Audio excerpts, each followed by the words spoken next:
Okay, I've developed a new, more super tight ass method of applying CA. Now, you need to start with thin CA. This has got a consistency of water, and this is what I normally blank. Now, I use thin CA, which has got the consistency of water. Now, applying CA is actually quite an art to it. So, if you're learning this method new, like if you're new to this method, don't use your best plank that you've got. Start off with a piece of timber, just a rough dowel. That's a piece of rosewood, a piece of red cedar. And what it is I've got a kettle here, and I'm just using the steam off that kettle just to set the CA. So rather than use the CA accelerator, I'm now using the kettle, the steam off the kettle. So that was the first coat, now we're just applying the second coat. Okay, that's the second coat. I've got the kettle. Whoops, there goes the tripod. There it is, on the side of the lathe there, going off. So every time I put it in, I press the button so that it steams up again. Now once you get into a routine, this becomes pretty quick. So that's just a quick spurt like that. That's the second coat. Now I'll just do the third coat.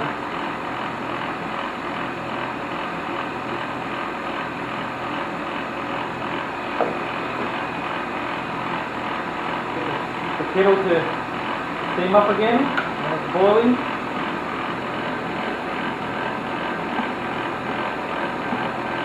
And that's pretty much all it is. The steam out of the kettle will set the CA off.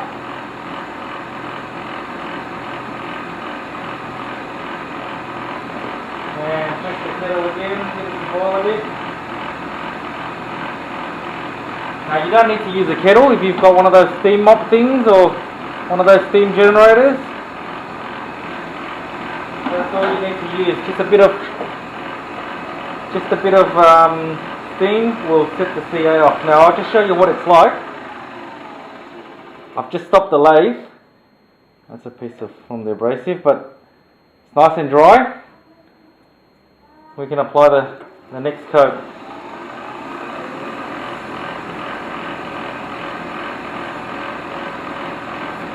Now if you're new to this method, don't grab your best blank out of your drawer and think I'm going to make a pen with it.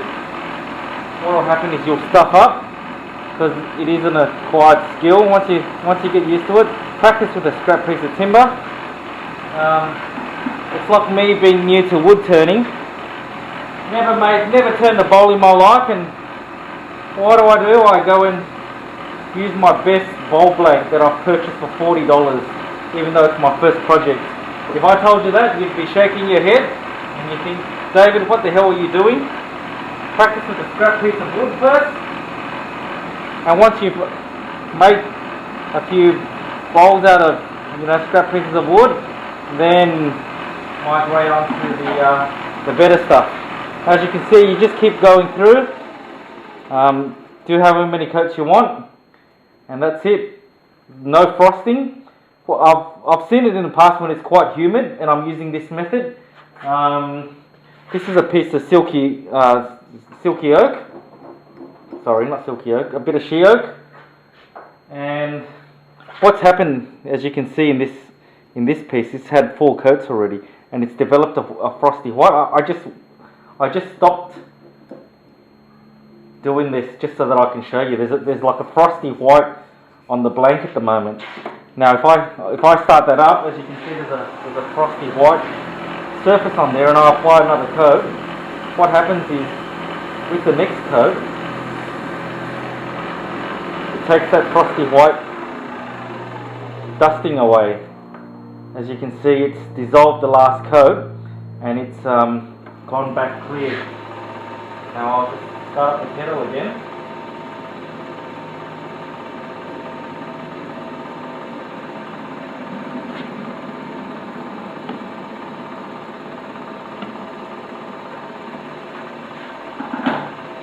I'll just set that off. As I can see there, sometimes I think it depends on the humidity of the room, but with this, seems to be going pretty well with the steam off the kettle. Now let's start up the kettle again.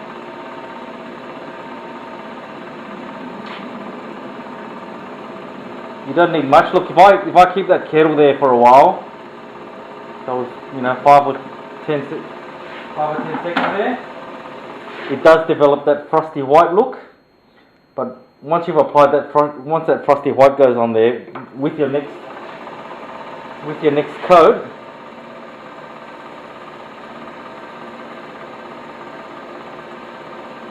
that frosty white goes away. See, I haven't put the steam on it yet, but it's gone back to clear.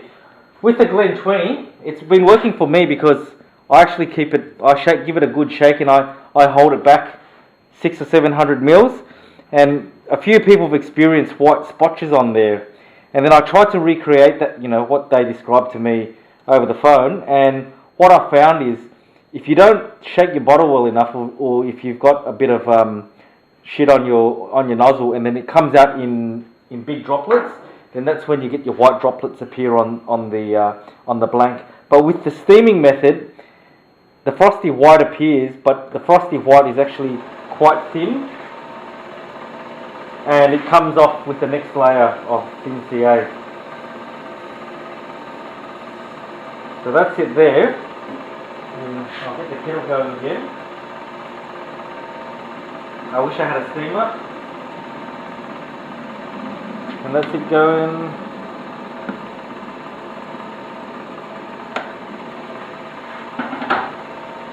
I might buy myself one of those steam mop things just to see whether it's any easier, but this is a good alternative to Glen 20.